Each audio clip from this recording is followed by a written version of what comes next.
नमस्कार, स्वागत है आपका स्टेट न्यूज बुलेटिन में। मैं हूं आपके साथ अदिति। चलिए खबरों पर जाने से पहले नजर डाल लेते हैं सुर्खियों पर। नए साल पर रैन बसेरों में पहुंचे सीएम गहलोत, जरूरतमंदों को बांटे कंबल।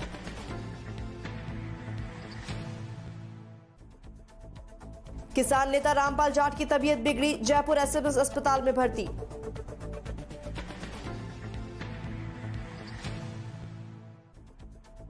नए साल पर आईआरएस अफसरों को पदोन्नति का तोहफा, पुलिस विभाग में हुए कई तबादले।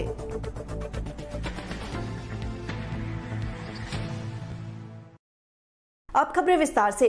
मुख्यमंत्री अशोक गहलोत हर साल की तरह नववर्ष की पूर्व संध्या पर जरूरतमंदों को कंबल बांटने पहुंचे। रामनिवास बाग स्थित रैन बसेरों में कंबल वितरित किए और सभी को नववर्ष की शुभकामनाएं दी। मुख्यमंत्री ने मीडिया से बातचीत में कहा कि साल 2020 जैसा वर्ष भगवान किसी को न दिखाए। सरकार पूरी कोशिश कर रही है कि रैन बसेरों में रहने वाले लोग आराम से रहें, इसके लिए निकायों को पूरा प्रोत्साहन दिया जा रहा है। उन्होंने कहा, चाहे मुख्यमंत्री रहूं या ना रहूं, कंबल बांटने जरूर आता रहूंगा। जितना हो सके और लोग भी आगे आए। राजस्थान हरियाणा बॉर्डर पर चल रहे किसान आंदोलन में किसान महासभा के नेता रामपाल जाट की अचानक तबीयत बिगड़ गई, जिसके बाद उन्हें एसएमएस अस्पताल में भर्ती किया गया। किसान नेता रामपाल जाट पिछले 3 दिन से अनशन पर बैठे थे। बुधवार को ही रामपाल जाट ने अनशन तोड़ा, जिसके बाद गुरुवार को उनका ब्लड प्रेशर हाई हो गया और अचानक से उनकी तबीयत बिगड़ गई। बता दें कि गुरुवार शाम को धरना दे रहे किसानों ने हरियाणा प्रशासन द्वारा लगाए गए बैरिकेड्स तोड़कर हरियाणा में प्रवेश किया था, जिस पर किसान नेता रामपाल जाट ने खेद प्रकट किया था। इसके बाद उनकी तबीयत बिगड़ी और उन्हें एसएमएस अस्पताल में भर्ती किया गया।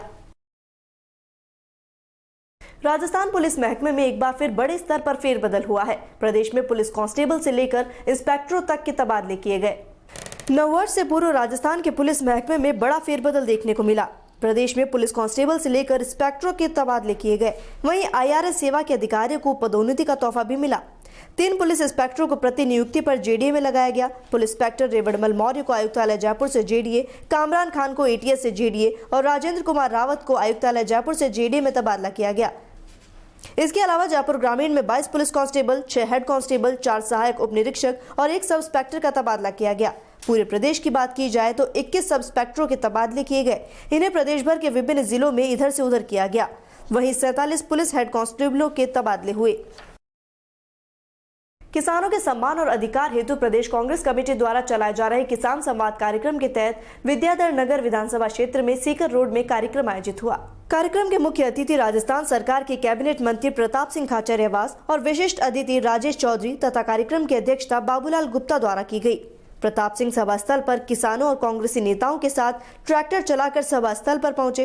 प्रताप सिंह ने कहा कि ये भाजपा सरकार तीनों कृषि कानून बिल लाकर किसानों के मुंह से रोटी छीन रही है और भाजपा के कार्यकर्ता अपने नेताओं से इस बिल के फायदे पूछ रहे हैं।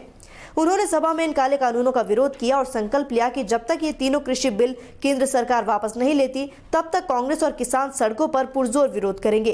कार्यक्रम में हजारों की संख्या में विद्याधर विधानसभा क्षेत्र के किसान और कांग्रेस कार्यकर्ता मौजूद रहे।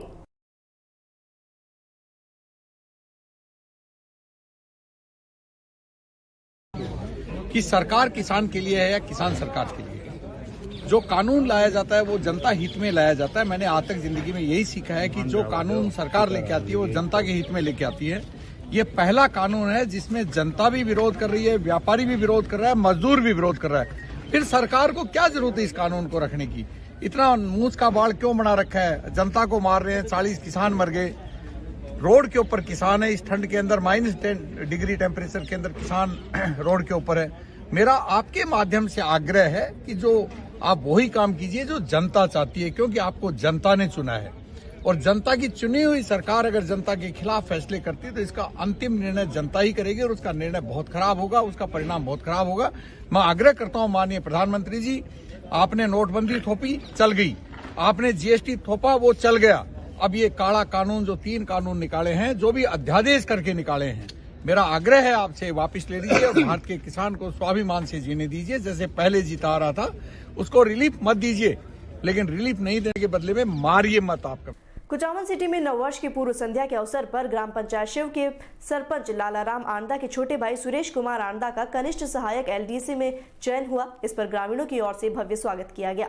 इस दौरान ग्रामीणों ने सुरेश को माला और साफा बंधवा कर स्वागत किया। इस दौरान सुरेश अंडा ने मीडिया से बातचीत करते हुए बताया कि सफलता का कोई शॉर्टकट नहीं होता। सफलता के लिए नियमित रूप से अध्ययन करने के साथ ही एकाग्रता के साथ सफलता जरूर मिलती है। इस अवसर पर कई ग्रामीण भी मौजूद रहे। आपको नववर्ष की जो 2021 आ रही है उसकी पूर्व संध्या पर आपको एक बहुत बड़ी सफलता प्राप्त की है, तो सफलता की प्राप्त करने के पीछे आप किनका श्रेय देना चाहते हो? इसका श्रेय मैं अपने गुरुजनों और माता पिता और बड़े भाई साहब सरपंच लालम जी अंडा को देता हूँ। आप एक किसान पुत्र हो और किसान पुत्र के बाद में आप उन युवाओं को क्या ऐसा संदेश देना चाहते हो जो आज के युवा है वो प्रतियोगिता की अनेक प्रतियोगिता जो परीक्षा है उनकी तैयारी कर रहे हैं? मैं यही कहना चाहता हूँ कि कठिन परिश्रम करना चाहिए और उसको सफलता अवश्य मिलती है। आप युवाओं को क्या ऐसा संदेश देना चाहते हो जो कि सफलता का कोई शॉर्टकट नहीं होता, सफलता के लिए नियमित रूप से अध्ययन करना पड़ता है? रेगुलर अध्ययन ही सफलता की कुंजी है। नववर्ष की सबसे पहले मैं लालाराम अंडा सरपंच ग्राम पंचायत शिव की तरफ से संपूर्ण ग्राम पंचायत की तरफ से नवजीवन की और सफलता के कगार की शुभकामनाएं देता हूं। और आज हमारे घर में दोहरी खुशी है, जहां एक तरफ लोकतंत्र में मैं सरपंच के रूप में निर्वाचित हुआ, तो दूसरी तरफ आज सरकार में हमें जो है खजांचे में हमारा प्रवेश हुआ और मेरा छोटा भाई है उसका एलडीसी के रूप में चयन हुआ। आज जितने भी कार्य है उसमें सफलता के लिए हर व्यक्ति को मेहनत करनी पड़ती है और मेहनत के पीछे ही आदमी अपनी जीवन की सफलता प्राप्त कर सकता है, चाहे वो लोकतंत्र हो चाहे सरकारी तंत्र हो। जिन व्यक्तियों ने मंजिल प्राप्त करने के लिए मेहनत की है, जज्बा दिखाया है, उत्साह दिखाया है, उमंग दिखाया है, उन व्यक्तियों को हमेशा सफलता मिलती है। जिस प्रकार चिट्ठी बार बार पहाड़ पर चढ़ती है, गिरती है और लास्ट में अपने मंजिल तक पहुंच जाती है। इसलिए किसी कवि ने कहा है कि अपने दुख में रोने वाले मुस्कुराना सीख ले, जिंदगी है तू किसी के 4 दिन काम आना सीख ले, अपने दुख में रोने वाले मुस्कुराना सीख ले। आज मेरी ग्राम पंचायत के संपूर्ण संभ्रांत नागरिकों को और हमारे बहुमूल्य मतदाताओं को मैं धन्यवाद देता हूं कि आज जहां नववर्ष का 31st डे हमारे साथ आप मना रहे हैं और कल से हमारे लिए एक नया वर्ष है वो आ रहा है।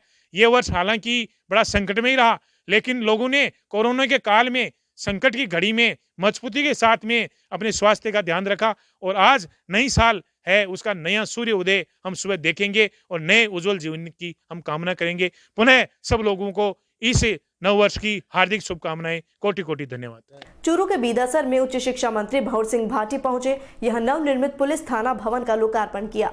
बीदासर दौरे पर आए उच्च शिक्षा मंत्री भंवर सिंह भाटी ने लाखों की लागत से नवनिर्मित पुलिस थाना भवन और पुलिस थाने में पालिका द्वारा निर्माण करवाए गए स्वागत कक्ष का लोकार्पण किया।